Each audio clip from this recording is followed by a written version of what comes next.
כאשר מלך בטרם כל יציר נברא לד נשא כחפצו כל אזי מלך שמו נקרא. A modo de introducción, para todos aquellos que no me conocen, mi nombre es el rabino Juan Mejía, educador judío a través de Facebook, a través de YouTube, a través del Internet, director de algunas comunidades emergentes en América Latina, en Colombia, en México.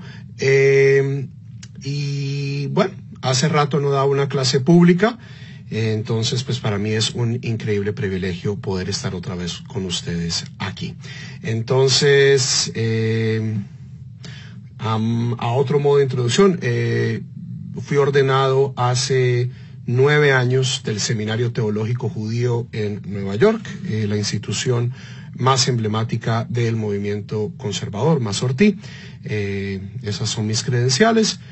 Y el propósito de esta clase de Filología 101 es, primero en estas primeras 2-3 clases vamos a dar una noción amplia de lo que es la oración, la tefilá en el judaísmo, la historia del Sidur como texto, y ya luego vamos a entrar en materia, vamos a entrar oración por oración, vamos a comenzar con el servicio de Arvit de día de semana, de Hol, y vamos a ir palabra por palabra, analizando de dónde viene, cuál es su origen, comparando los nushaot generales de la tefilá sefaradí con la tefilá ashkenazí.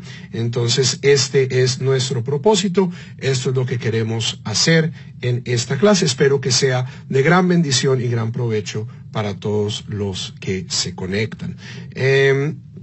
Entonces, sin más, ya me presenté el curso. Hoy vamos a hablar de el judaísmo y una noción general de lo que es la tefilá, de lo que significa el rezo. ¿Ok? Entonces,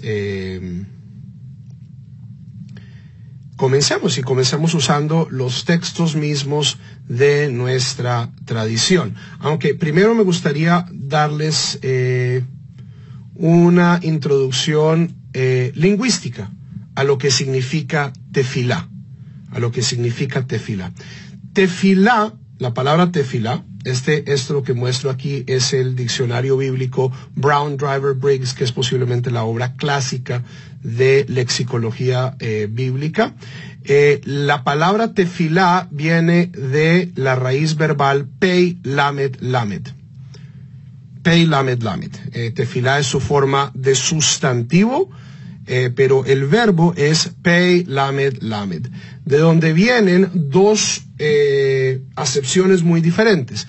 Por un lado está lehit palel, que es rezar. Para aquellos que tienen un poquito de noción de hebreo, los verbos que comienzan con hit son verbos reflexivos.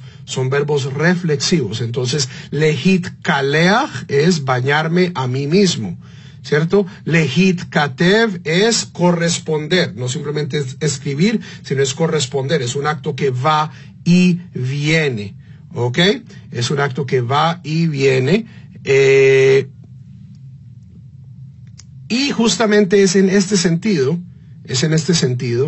que creo que la palabra lehit palel viene a darse forma.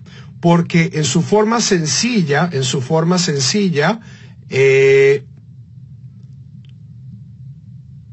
el verbo palal significa juzgar. Javerín, por favor, díganle a los otros que les toca espichar la pantalla. Creo que algunos Javerín no están oyendo porque no han presionado la pantalla. Por favor, no tengo forma de escribirles. Alguien colabóreme ahí poniéndole el comentario a los Javerín que no escuchan. Les toca, para inicializar el audio, les toca presionar la pantalla. ¿Ok? Entonces, el verbo pilel, como vemos aquí, es ya sea mediar o juzgar. Entonces, lehit palel significa juzgarme a mí mismo. O, de otra manera, un juicio que va y viene. es una conversación. ¿Ok? En el judaísmo la tefilá siempre va a ser una conversación con dos direcciones. ¿Ok? No es una cuestión simplemente pasiva de que yo estoy rezando y Dios recibe mi tefilá. Y no es tampoco una noción de que yo simplemente escucho las palabras de Dios y soy un recipiente vacío, sino que es una acción tremendamente dinámica de ida y de vuelta, ¿ok? Entonces, esta es una introducción lingüística a lo que significa la palabra tefilá, el verbo lehit palel, que es un verbo reflexivo, que viene de la raíz pei lamed lamed, que por lo general tiene una acepción de mediación o de juicio.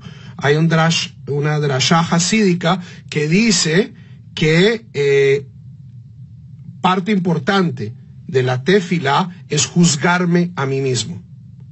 Lehit palel. Lehit palel es juzgarme a mí mismo. ¿Ok? Y no en vano, en muchas sinagogas, en muchos lugares de oración judíos, lo que está escrito en la pared, que es el texto que la gente está viendo cuando está rezando, es una cita de el Pirkei Avot que dice, Da lifnei mi ata omed. Sabe o entiende frente a quién estás parado. Todo acto de tefilá seria en el judaísmo comienza con un acto también de introspección, de saber quién soy yo, dónde estoy parado. Y ya una vez yo sé dónde estoy parado, ahí es donde puede comenzar la conversación con Dios. ¿Ok? Entonces, esta es una noción lingüística sobre la tefilá. Si hay alguna pregunta, por favor, Javerim, dado que hay un poquito de delay entre lo que yo estoy diciendo y mientras voy a ver sus preguntas, si tienen cualquier pregunta, váyanla poniendo y trato de organizarlas y voy a tratar de responderlas a todas. Afortunadamente tenemos un grupo, yo creo, manejable, tenemos 30 y pico personas conectadas, entonces yo creo que podemos todavía responder todas las preguntas, siempre y cuando sean preguntas que vayan al tema. Si este no es el momento de hablar de cosas que no sean tefilá. ¿Ok? Entonces, esa es nuestra introducción lingüística sobre el tema de qué es la tefilá, qué es lehit palel. ¿Ok?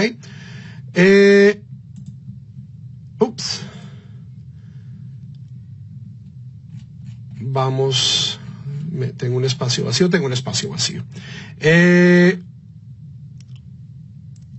Más allá de la lingüística, hablemos de técnicamente, o sea, ya a nivel legal, cuáles son los dos componentes centrales de lo que nosotros en el judaísmo llamamos tefilá o oración.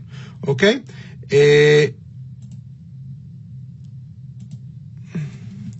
Uno es la mitzvah de Kriyat Shema. ¿Ok?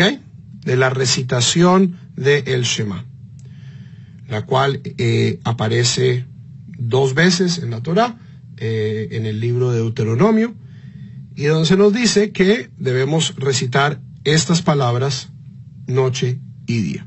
Esa es una mitzvah. Y tenemos otra mitzvah independiente, la cual es llamada tefilá por los rabinos, o en un lenguaje un poco más sencillo, la recitación de la Amidá, que son en un día normal 19 bendiciones.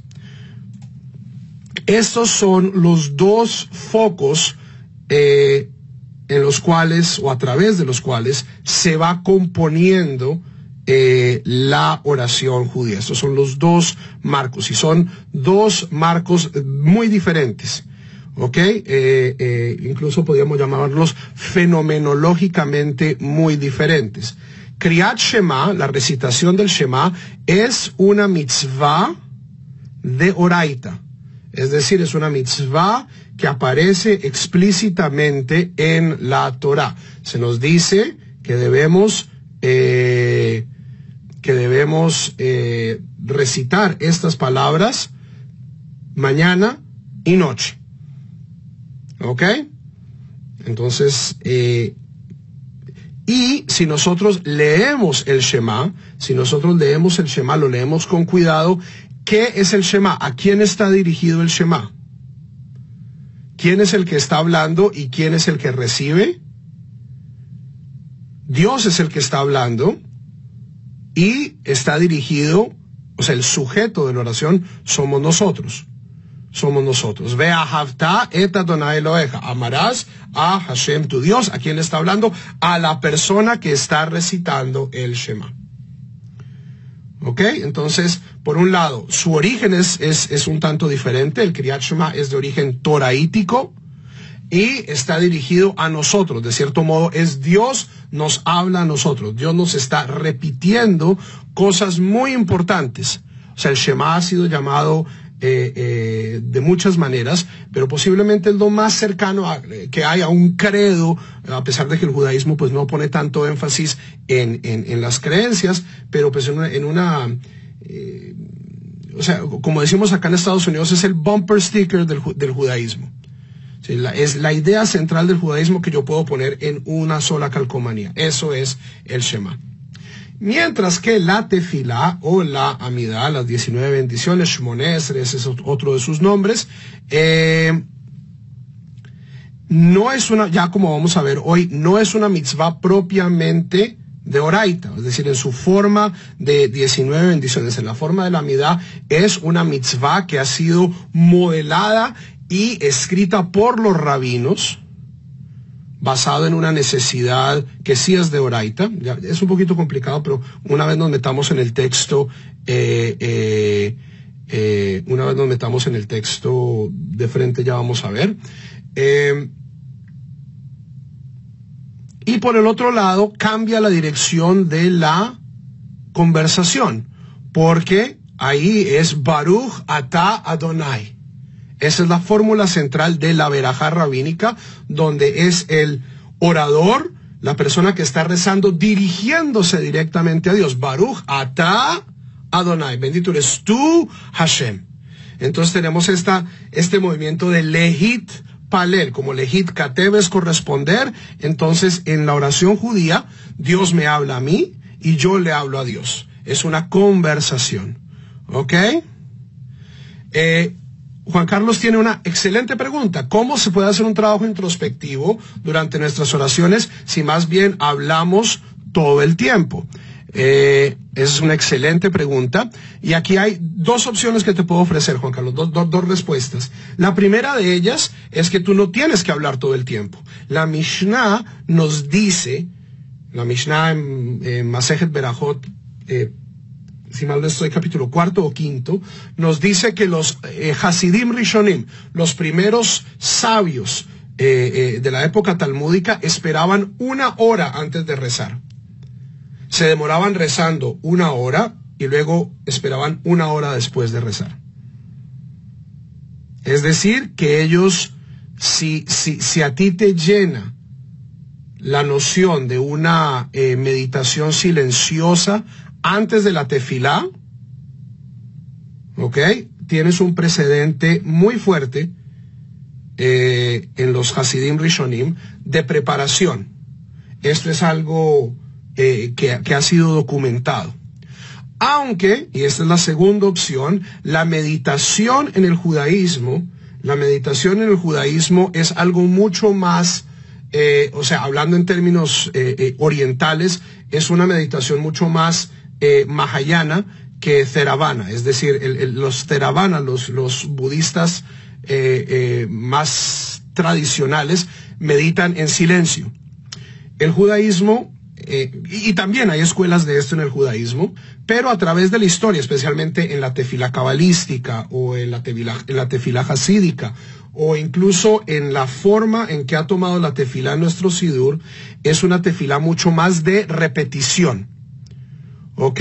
Es a través de la repetición de fórmulas conocidas, en el oriente se llamarían mantras, o en este caso serían salmos, ¿cierto? Bendiciones. Vamos preparando estados de conciencia para poder llegar verdaderamente a este momento de encuentro. Y se ha dicho de paso, Javerín, no es garantizado. O sea, la tefilá, la persona que me diga que cada vez que se sienta a rezar la amidá, que cada vez que se sienta a rezar minjá o arvit o shaharit está teniendo un encuentro con lo divino, esta persona es o un sadik de proporciones inmensas, pero ciertamente no es algo común, no es algo común. Lo más,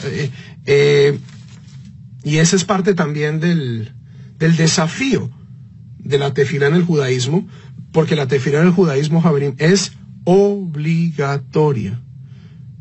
Es decir, yo debo rezar 3 veces al día, quiéralo o no, me sienta con ganas o no, esté de buen genio o no, esté en una actitud de rezo o no.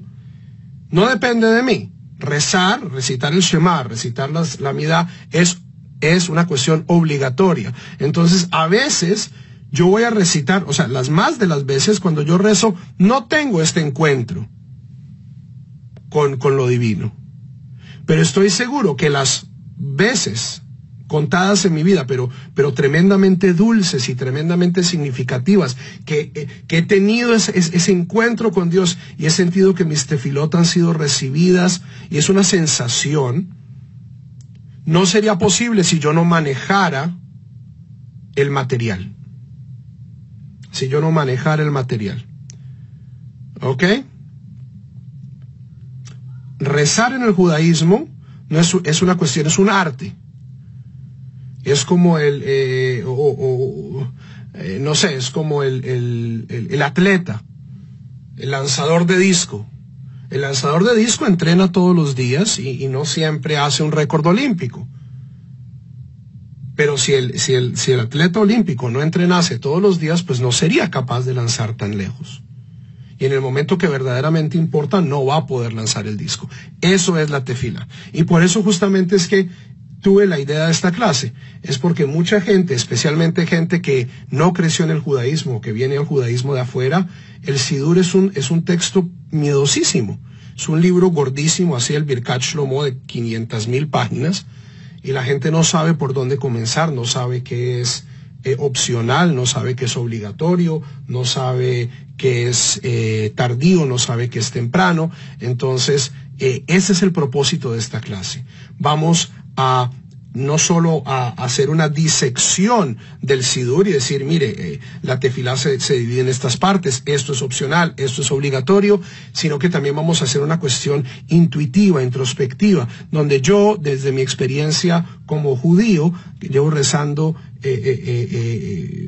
más de una década, diariamente, y como rabino que estudió las fuentes, puedo decirles, miren, tengo esta introspección, o se me ocurrió esto, y también, por supuesto, estamos todos dispuestos a aprender de ustedes, de qué se les viene a la mente, cuáles son sus imágenes cuando recitan el Arvit de la noche, qué estrategias les sirve para fortalecer su Shema, para fortalecer su amidad, todas estas cosas. O sea, aquí estamos construyendo una comunidad de Torah y de tefilá. Se ha dicho de paso, Javerim, todos los miércoles, o la mayoría de los miércoles, están invitados a las 6:30 hora Colombia, hora México DF, para rezar. Nos reunimos justamente por este método, por este medio, para hacer minyan virtual. Un minyan para principiantes, cubriendo solo las partes obligatorias de Shaharit, como aparece en el Sidur Kol Tuv Sefarat para principiantes. Ok, entonces formalmente la tefilá consta de estos dos núcleos. El Kriyat Shema, la recitación del Shema, y la tefilá. Y alrededor de estos dos componentes hemos ido construyendo a través de la historia, hemos ido añadiendo salmos, hemos ido añadiendo bendiciones rabínicas, y todo esto hoy en día todo esto forma el libro más importante, en mi opinión, o ciertamente más representativo del judaísmo, que es el Sidur. El Sidur. ¿Por qué digo que es el texto más representativo? Porque uno puede decir el Talmud, la Torá, por supuesto, estos son textos importantísimos, mucho, o sea, el Sidur está basado en el Talmud, está basado en la Torá, pero digo representativos del judaísmo porque el Sidur es el texto que a través de las generaciones los judíos han visitado con más frecuencia.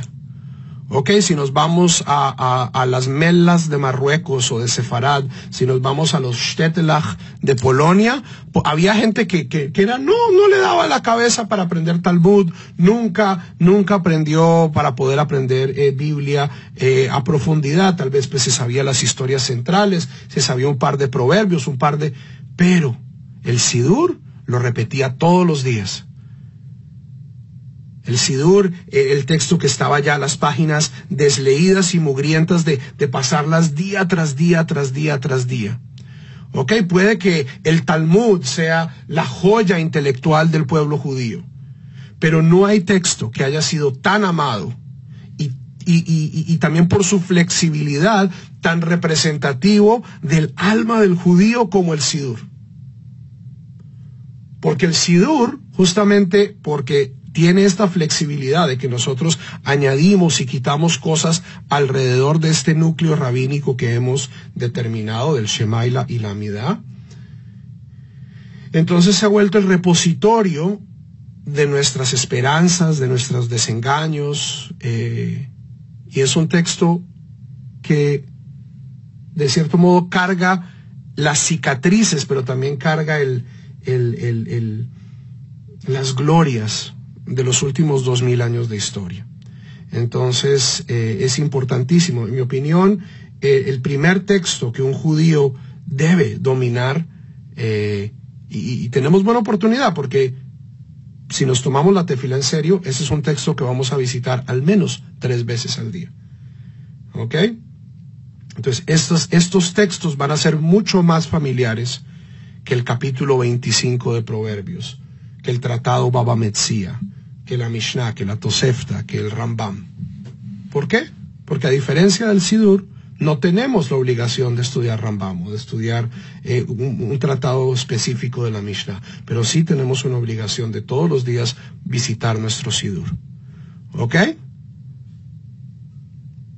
Neris, absolutamente, una persona que no es judía y no ha hecho conversión, ¿puede rezar con el Sidur? Totalmente. Los judíos hemos descubierto esta magnífica forma de conectarnos con Dios. Es una de nuestras tecnologías, piénsenlo como si fuera un app, ¿cierto? El Sidur es un app para conectarse con Dios y es un app de inmenso poder. Toca practicar, ¿cierto? El Sidur, la primera vez que uno lo abre, tal vez uno esté perdido, pero entre más lo use, más lo va a ayudar a conectar a uno. ¿Ok? Y las oraciones del Sidur son oraciones universales. Son verdaderamente, estoy pidiendo por el mundo, estoy pidiendo que haya lluvia, estoy pidiendo por el pueblo de Israel también, pero estoy pidiendo o sea, va de lo particular a lo universal y se devuelve, habla de Israel, habla de las naciones, habla de Dios. Es una aventura maravillosa. En todo Sidur está la tefila. Por eso una de las cosas que vamos a hacer es ir despacito a través del Sidur, explicándole a la gente cuándo se hace una tefilá y también ya entrando directamente, haciendo zoom. ¿Ok? Fantástico. Entonces, ya estudiamos lingüísticamente lo de la tefilá, hablamos formalmente cuáles son las 2 mitzvot que están aquí en juego. Y antes de entrar en el texto que quiero mostrarles hoy, voy a hablar de una cuestión de homonimia. Y es, tefilá significa en un sentido extenso toda la oración. Cuando yo recito salmos, cuando yo recito el Shema, cuando yo hago kavanot, cuando yo hago ¿cierto? Itbodedut, si esta es mi práctica. Yo puedo hablar de tefilá en un sentido amplio, pero también puedo hablar de tefilá en un sentido más riguroso. Cuando en el Talmud y en los textos que vamos a hablar se habla de tefilá, estamos hablando de las 19 bendiciones, de la Amida. ¿Ok? Entonces, si se confunden un poquito, pregúntenme, ¿de qué tefilá estamos hablando aquí, Rab? ¿De la tefilá con T mayúscula o de la tefilá, cierto, mucho más reducida? Es un tema como Torah, ¿cierto? Cuando yo digo la palabra Torah, me puedo estar refiriendo a los 5 libros de Moisés, ¿cierto? Génesis, Éxodo, Levítico, Números, Deuteronomio. O me puedo estar refiriendo a todo el Tanaj, me puedo estar refiriendo a toda la Biblia hebrea, o me puedo estar refiriendo al Talmud, o sea, a todo el corpus judío, desde la Torá de Moshe hasta las obras de Rav Kook, que fueron terminadas hace 50, 60 años, hasta las obras halágicas del Rab Ovadia Yosef. Entonces, Torá puede entenderse también en un sentido limitado, puede entenderse en un sentido más amplio. Lo mismo con la palabra tefilá. Si se confunden, por favor, por los comentarios me dejan saber, porque a veces no es claro. Ok. Entonces comencemos con el Talmud tiene dos teorías sobre el origen de la tefilá. Y en este caso, creo que estamos hablando en un sentido limitado. ¿Ok? En un sentido limitado. Es decir, aquí estamos hablando de la Amida. Y es una pregunta interesante porque, si ustedes se dan cuenta, Javerot, si ustedes leen la Biblia, la gente en la Biblia no es que rece mucho. La gente tiene conversaciones con Dios, uno podría decir que esas son tefilot, ¿cierto? Hay tefilot emblemáticas, ¿cierto? La tefilá de Haná, por ejemplo, de la mamá del profeta Samuel, en los primeros capítulos del libro de Samuel. Es una tefilá muy famosa. La tefilá de Moshe, cuando Miriam, su hermana, está enferma. El narrefana la, 5 palabras. ¿Ok? Entonces, en la Biblia, la gente no es que rece mucho. Hay muchísimos sacrificios, la gente trae un montón de vacas, de ovejas, de ganado, pero como ya hablamos, aquellas personas que siguen las clases de introducción al judaísmo, la palabra sinagoga no aparece en el Tanaj, no aparece en la Biblia hebrea. Entonces, los rabinos del Talmud, para los cuales la tefilá, la oración, la sinagoga, estos modos de conectarse con Dios que son tan conocidos para nosotros, que son tan obvios, de cierto modo tenían que explicar, porque ellos sabían que estaban haciendo un cambio radical. En el periodo bíblico, la forma central de la gente de conectarse con Dios era a través de los sacrificios y del templo. Esto es innegable. O sea, al menos de la mayoría de las personas. Los profetas, los patriarcas, los abot, las imajot, ellos hablaban con Dios, ok, pero no todos somos Abraham, Isaac y Jacob. La mayoría de nosotros somos schleppers, que la mayoría pues de nuestras interacciones con Dios era traer nuestra vaquita, nuestro becerro, nuestra ovejita, nuestra talego de harina al templo, y esa era nuestra conexión central con Dios. Pero en el segundo templo algo cambia. Y es que cuando los exiliados que están en Babilonia tienen que vivir sin templo, entonces tienen que reconstruir la vida judía alrededor de otra institución, que ya no es el templo, sino es la sinagoga y la casa de estudio. Entonces los rabinos de cierto modo se veían forzados a explicar esta discontinuidad. Y esto lo hacen a través de 2 teorías. Una de ellas muy imaginativa, muy midrashica, y la otra de ellas posiblemente mucho más históricamente concreta. Esto lo encontramos en el Talmud Babli, Berajot 26b. Rabbi Yosé, hijo de Rabbi Hanina, dijo, las oraciones diarias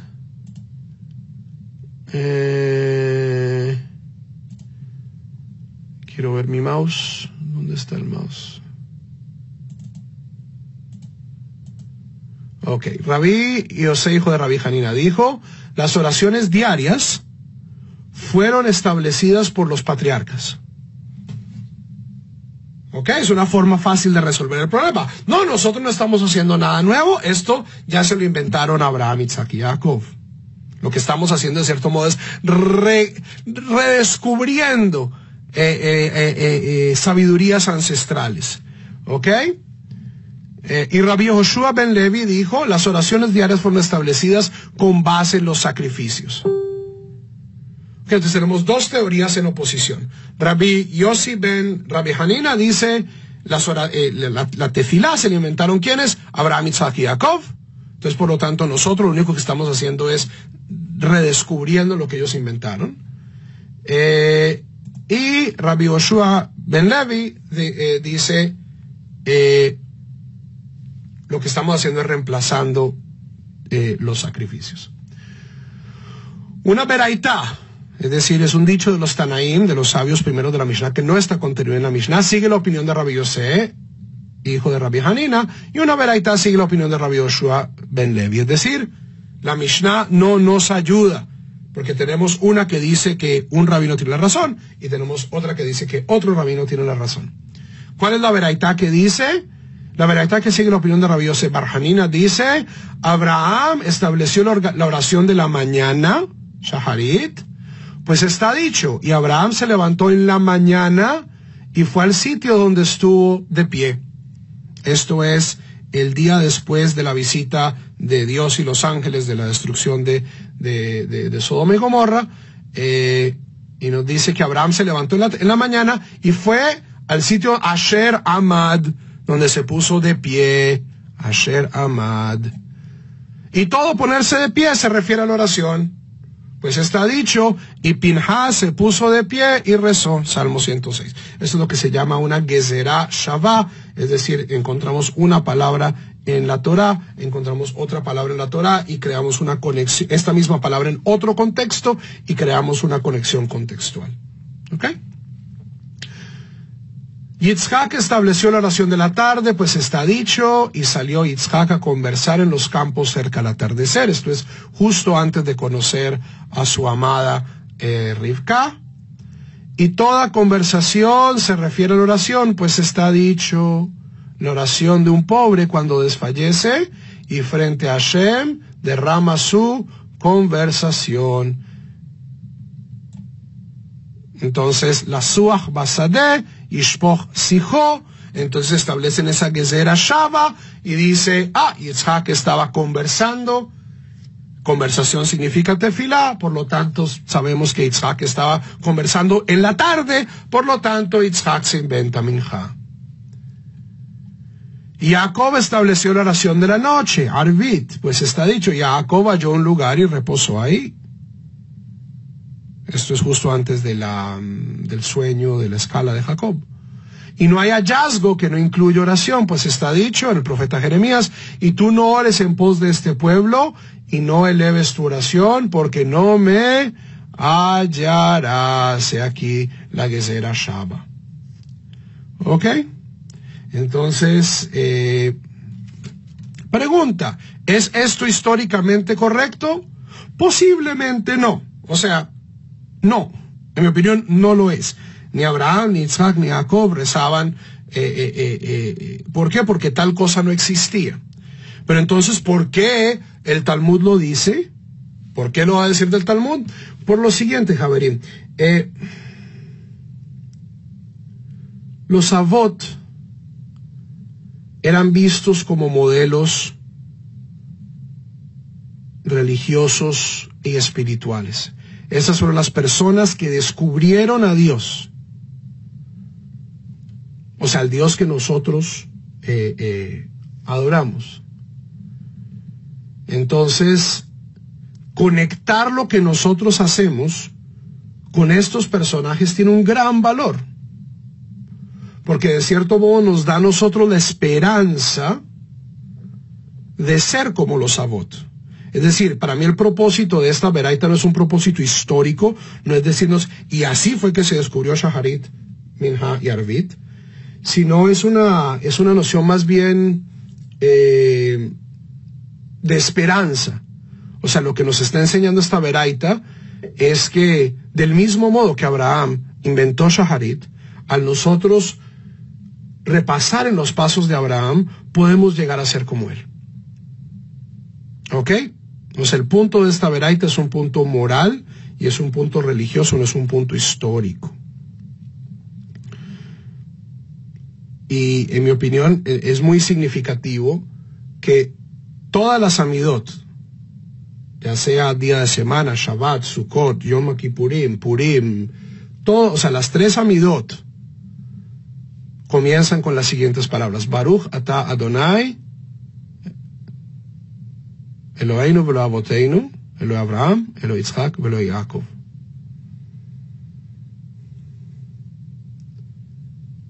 Lo primero que nosotros establecemos en la amidá es aceptar, declamar que Dios tenía una relación especial con estos tres individuos, que nosotros somos los herederos ya sea espirituales o físicos de estos individuos y que aspiramos a tener una relación muy similar a la que tuvieron estos individuos. Es un llamado de continuidad que es una aspiración espiritual. A todos aquellos Haverim que están compartiendo este video, muchas gracias, esto nos ayuda a llegar más lejos. Ok, la veraita que sigue la opinión de Rabbi Yoshua ben Levi, ¿cuál es? Dice, ¿de dónde aprendemos que la oración de la mañana puede decirse hasta el mediodía? Del hecho que el sacrificio diario de la mañana se sacrificaba y se procesaba hasta el mediodía. Y en mi opinión, la opinión de Rabbi Yoshua ben Levi es mucho más históricamente sensata. En el templo teníamos una serie de sacrificios obligatorios diarios que eran ofrecidos en pos de todo el pueblo de Israel. Cuando el templo desaparece, cuando Nabucodonosor destruye el templo en el año 586 antes de la era común, y nosotros somos exiliados y necesitamos inventarnos algo para reemplazar esta institución del templo, entonces inventamos un servicio oral que sigue en su cronología los servicios del templo. ¿Ok? Y esto lo vemos en estas dos manifestaciones del Talmud, en Ta'anit 2a y en Yerushalmi Berajot. Dice, amaréis a Hashem vuestro Dios y lo servirás con todo vuestro corazón. ¿Cuál es el servicio avodá que se hace en el corazón? Esta es la oración, hi tefila. Muy parecido en Yerushalmi, está escrito, amaréis a Hashem vuestro Dios y lo servirás con todo vuestro corazón. Existe un servicio del corazón, avodá. ¿Cuál es este? La oración, tefila. La palabra avodá en hebreo significa trabajo, pero también significa más específicamente el servicio del templo. ¿Ok? Entonces, en la Torá, y este es el gancho textual para el cual vamos a decir, rezar la amidá es de oraita. Ya vamos a ver que la formulación no es de oraita, pero la obligación sí lo es. Es decir, nosotros tenemos la obligación de rezar todos los días. ¿Por qué? Porque se nos dice, servirás a Dios con todo vuestro corazón. En la Biblia, avodá significa por lo general sacrificios animales, sacrificios vegetales. Y la revolución rabínica es decir, no, hay una avodá que no se hace en el templo, sino que se hace en el corazón. Avodá shebalev. Y esta es la oración. Entonces, desde una perspectiva simbólica, desde una perspectiva histórica, tiene mucho más sentido pensar que la tefilá viene a reemplazar el servicio del templo cuando éste ya no existía. O incluso cuando existía, porque nosotros sabemos que en la época del segundo templo hubo una buena época en que la sinagoga y el templo convivieron.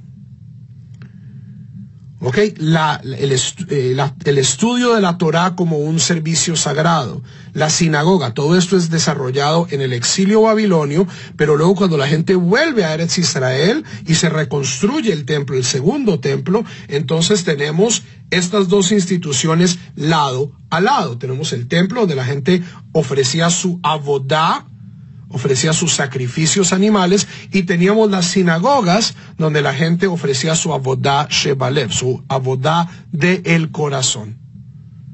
E incluso aquí había una cuestión un tanto adversarial, porque el templo, especialmente en los últimos años del templo, estaba controlado por saduceos, por la secta saducea que manejaba, era una secta aristocrática, sacerdotal, mientras que en la Galilea, en Judea, en las partes populares, en la diáspora, ciertamente en Egipto, en Grecia, en Babilonia, donde les quedaba muy lejos a los judíos ir al templo todos los días, la sinagoga era el sitio donde la gente verdaderamente ofrecía su servicio, o al menos lo ofrecía mucho más cotidianamente que en el templo. Ese privilegio pues lo tenía la gente de Jerusalén. Ok, entonces si nos queda alguna duda, preguntémosle a mi rabino favorito, que es el Rambam, que él en su introducción a las leyes de la tefilá tiene una pequeña reseña histórica de cómo fue que se fue desarrollando esta mitzvah de rezar 3 veces al día. El Shema tiene leyes independientes. El Shema, asumimos, es de Oraita. El Shema, ¿cierto? A partir de la entrega de la Torá, los judíos al acostarse y al levantarse estaban recitando el Shema. Luego ya las bendiciones y todo lo que rodea el Shema sí son desarrollos rabínicos posteriores, pero aquí estamos hablando de el servicio que se hace 3 veces al día, de las oraciones de dónde vienen. Es una mitzvah positiva rezar cada día, pues está escrito: y serviréis a Hashem vuestro Dios. Y hemos recibido una tradición oral que afirma que este servicio es la oración, pues está dicho: y los servirás con todo vuestro corazón. Dijeron los sabios: ¿cuál es el servicio del corazón? Esta es la oración. ¿Ok? Entonces el versículo bíblico sobre el cual basamos nuestra obligación de rezar es: serviréis a Hashem vuestro Dios con todo vuestro corazón. Y es una interpretación rabínica que lo que esto significa es tefilá. Una de las cosas, Javerín, que es muy difícil entender cuando uno no ha crecido en el judaísmo, pero es fundamental. Si no, no se va a quedar en sectas y en cosas mesiánicas y noajidas, y se va a quedar dándole vueltas a ideas muy poco útiles. Es que en el judaísmo la Torá oral y la Torá escrita son inseparables. El video de YouTube que más disgustos me tiene, que más no me gusta tiene de mi canal, es el de prender velas de Shabbat. Y más o menos una vez cada semana alguien pone un no me gusta y comenta: esto no aparece en la Torá, estos son mitzvot de hombres. El judaísmo, y esto es porque la gente está viniendo desde este prejuicio evangélico de sola escritura, ¿cierto? Ese prejuicio luterano de que yo puedo abrir la Torá, abrir la Biblia e interpretarla como se me da la gana, y que eso es la verdad. Pero en el judaísmo nosotros no podemos hacer eso, porque nosotros estamos hablando de una comunidad que lleva observando la Torá en una continuidad histórica desde hace más de 30 siglos. Entonces, si esta comunidad tiene formas de leer el texto, pues esas formas de leer el texto tienen validez, y podemos suponer que se remontan hasta el origen del texto. Porque sin la comunidad judía, Javerim, el mundo no tendría la Torá. El mundo no tendría la Torá. Los puntos, las vocales de este texto son parte de la tradición oral. Y solamente fueron puestas por escrito hace 10 siglos. Entonces, sin el pueblo judío, sin una tradición oral robusta, nosotros no sabríamos ni siquiera qué es lo que está escrito en el texto de la Torá. Entonces, Tenemos aquí un versículo. El versículo es, los servirás con todo vuestro corazón. Y aquí es donde vienen los rabinos y dicen, eso significa tefilá. ¿Ok?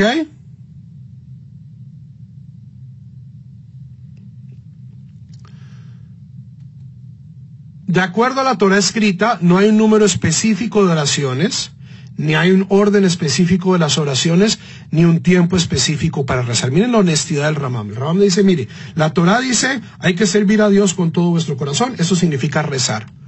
Pero de oraita, eso significa yo puedo rezar una vez al día, yo puedo rezar 15 veces al día, yo puedo rezar 20 veces al día, yo puedo decir lo que yo quiera. Esto incluso se parece mucho a lo que hacen los Hasidim de Breslev de Hitbodedut, de hablarle a Dios y pedirle a Dios. Eso es, de cierto modo, la mitzvah de oraita de la tefila.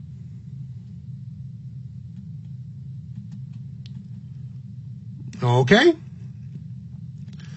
Segundo, por lo tanto, las mujeres y los siervos, que en general están exentos de las mitzvot positivas definidas por el tiempo, están obligados a la mitzvah de la tefila, porque esta es una mitzvah positiva sin un tiempo definido. Mitzvat aseh she'en hazman gramá.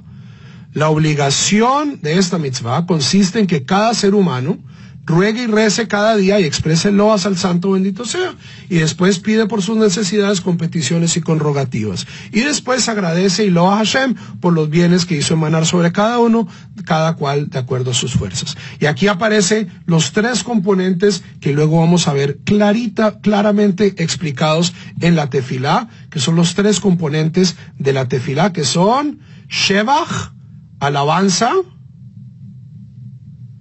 2, bakashá, petición, y hoda'á, agradecimiento. ¿Ok? Agradecimiento, petición y alabanza. Yo le digo a mis estudiantes más chiquitos en el Heder, mire, hay 4 palabras o 3 frases en las cuales usted puede sintetizar toda la oración. Y si usted no quiere rezar con el Sidur, use estas 3 palabras. La primera de ellas es wow. Wow. Loa, alabanza, wow. La segunda es please, por favor. Y la tercera es thank you. Gracias. En esas 4 palabras en español está toda la tefila. Wow, por favor y gracias. Y esto lo vamos a ver cómo se expresa en el esquema ya de la oración rabínica. ¿Ok?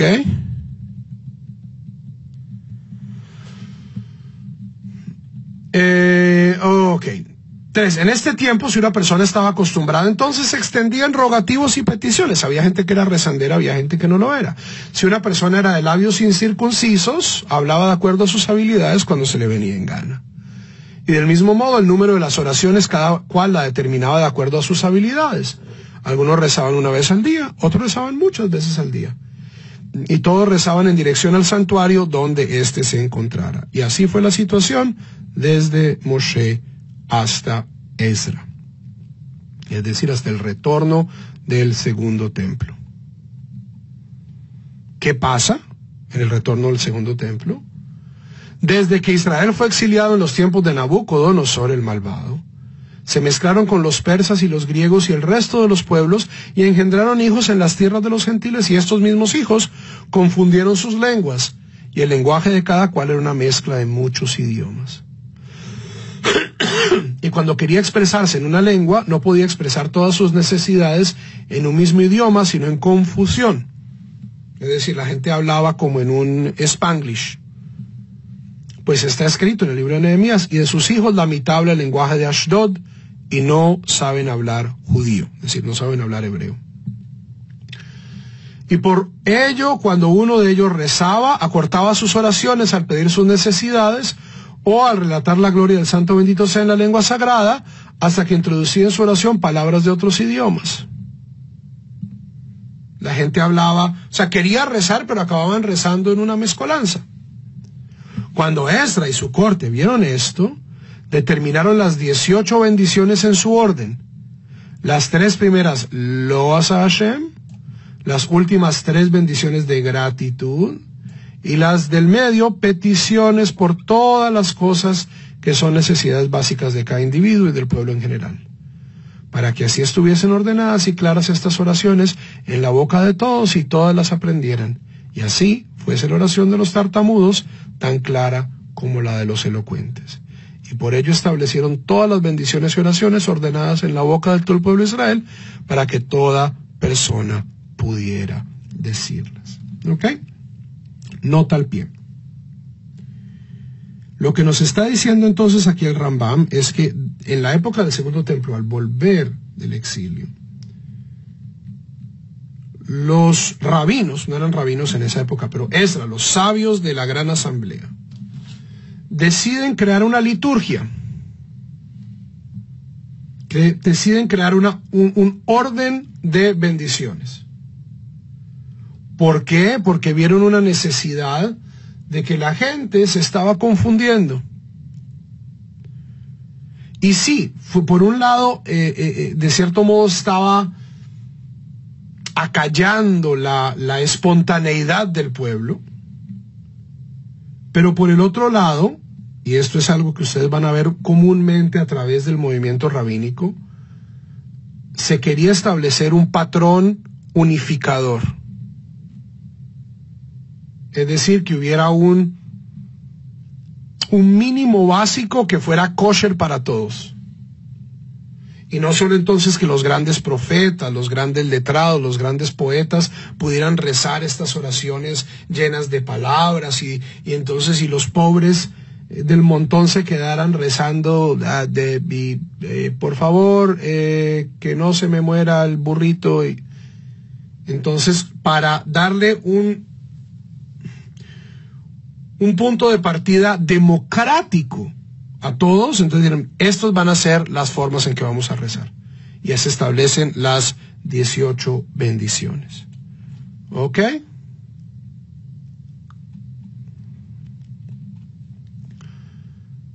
Segunda nota al pie sobre esto, porque yo sé que mucha gente se va entonces a angustiar. Eso significa que yo puedo rezar. ¿No puedo rezar en español? Y la respuesta es sí, yo puedo rezar en cualquier lengua.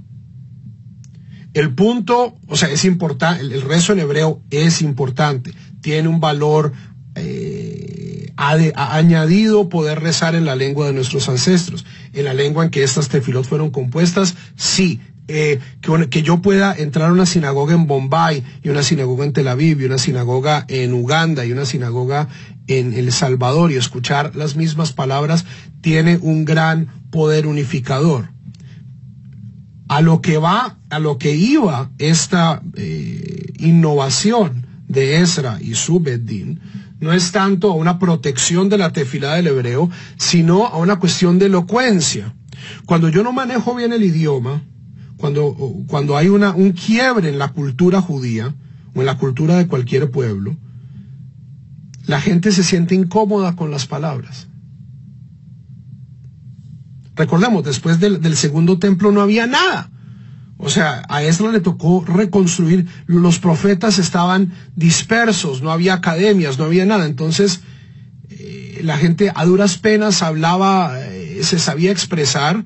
Entonces es darle a la gente, mire, mientras usted encuentra su propia Kavaná, estas son las palabras, son palabras elocuentes que usted puede decir, así sea un albañil, así sea un carpintero, y así usted sea un gran poeta y un gran Kohen Gadol, vamos todos a recitar las mismas palabras. Es un proceso de unificación, que tiene más que ver con el sentido de las oraciones que con el idioma. Halágicamente está permitido decir la tefilá en otros idiomas, entonces no se preocupen por eso. ¿Okay? Por último, y con esto terminamos, por ello los sabios determinaron que el número de las oraciones fuera equivalente al número de los sacrificios. 2 oraciones durante el día equivalen a 2 sacrificios constantes, temidim. Y en cada día que había un sacrificio adicional, musaf, establecieron una tercera oración equivalente a este servicio adicional. La oración que equivale al tamid de la mañana se llama la oración de la mañana, Tefilat ha-shahar o shaharit. La oración de shahar significa el alba, la oración del alba. La oración que equivale al sacrificio del crepúsculo se llama oración de la ofrenda, Tefilat minha. Minha es la ofrenda, y esa ofrenda se hacía en la tarde. Y la oración que equivale a los sacrificios adicionales se le llama la oración adicional, Tefilat ha-musafin. Nos faltó aquí una, y la oración de la noche, Arvit. Arvit es interesante, porque Arvit no es no tiene el mismo nivel de obligación rabínica que tienen Shaharit y Minha. Yo tengo una teoría sobre Arvit, y es que, dado que nosotros igualmente teníamos que recitar el Shema en la noche, ¿ok? Y los rabinos no querían que quedara ese Shema huérfano, y entonces añadieron una amida extra. También hay salmos que dicen mañana, tarde y noche te alabaré. Tenemos o sea, había un precedente de rezar en la noche. La noche, especialmente en el mundo antiguo, era un periodo muy miedoso. No había luz eléctrica, no había alumbrado, las bestias rondaban el campo, entonces a la gente le gusta rezar de noche. Y si ustedes como vamos a ver cuando estudiemos Arvit, que va a ser la primera oración que vamos a analizar en detalle, está llena de peticiones de cuídame, guárdame, yo sé que me voy a ir a acostar, no me quiero morir en la noche. Eso es un periodo donde hay mucha angustia, y es natural entonces que, incluso a pesar de que no había sacrificios en la noche, los rabinos añadieran también una oración en la noche, que es Arvit. Y luego encontraron, y como el altar ardía toda la noche y se quemaban los imurim, es decir, las sobras de los sacrificios quedaban ardiendo durante la noche, entonces esto es lo que equivale a Arvit. Pero yo creo que también hay una necesidad muy profunda, fenomenológica también, del ser humano de rezar en la noche. Y volviendo al primer Midrash, es la tefilá de Jacob, ¿ok? Si ustedes miran las instancias de los Avot, Abraham sale en la mañana y está expectante a ver qué pasó en Sodoma y Gomorra. Pues él sabe que no lo afecta a él, y incluso he salvado a Lot. O sea, Dios le dice fresco, Lot está a salvo. Yitzhak sale a pasear en el campo y se encuentra con el amor de su vida. ¿Ok? Pero la tefilá de Jacob es una tefilá de angustia. Es la tefilá de Jacob cuando está corriendo en la noche. O sea, en la noche nosotros no somos la misma persona que somos en la mañana. Y hoy en día, dado que tenemos todas estas luces y Thomas Alva Edison nos ha fritado el cerebro, no es tan diferente, pero en el mundo antiguo había una diferencia. Entonces, esa es mi opinión. Javerim, hasta aquí nuestra clase de Tefilología 101. Espero que les haya gustado. Espero que hayan encontrado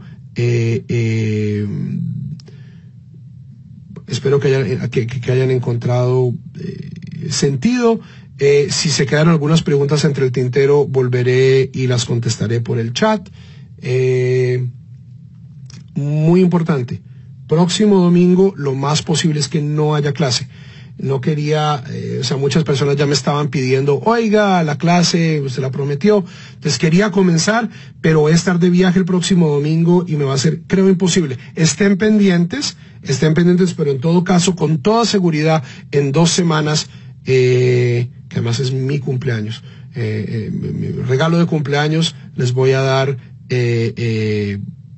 una clase de tefilología donde vamos a estudiar la historia de el Sidur. ¿Ok? Javerim, ha sido para mí un inmenso placer. Espero que esta clase haya sido de bendición. Llegamos a 55 personas. Me parece excelente. Y estamos en contacto. Shalom y lehitraut.